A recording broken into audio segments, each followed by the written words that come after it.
এই লোকটাকে পৃথিবীর যে কোনো জায়গা থেকে খুঁজে বার করো আর জিতে নাও 10,000। Okay. তোমাকে হাওয়াইন শার্ট, হাফ প্যান্ট এবং এই জুতো পরা একজন বৃদ্ধ লোককে খুঁজতে হবে। এটা করার জন্য 48 ঘন্টা সময় আছে। যাও।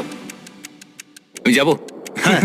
ওকে, আমি এখন যাচ্ছি কাবো, কারণ আমার ছবি দেখে মনে হচ্ছে লোকটা সমুদ্রের কাছাকাছি থাকে। আমি এই মিস্টার ইমোজিকাইকে খোঁজার জন্য যা খুশি তাই করতে পারি। যখন আমি প্রথম মেক্সিকো গেলাম, প্রথমেই আমি একটা বোট রেন্ট নিলাম। আমি অনেকগুলো বয়স্ক মানুষ দেখলাম, কিন্তু কেউ তাদের মধ্যে হাওয়াইন শার্ট পরেছিল না। ওরা ওখানে অনেকজন ছিল, কিন্তু তাদের মধ্যে কেউই একটা হাওয়াইন শার্ট পরেছিল না। আমি একটা পারফেক্ট ম্যাচ খুঁজে তো পেলাম, কিন্তু উনি এটা খেলতে চান না। নতুন প্ল্যান, আমি 10টা হাওয়াইন শার্ট কিনলাম আর তাদেরকে দিলাম, দেখি তারা এটা পরতে চায় কিনা।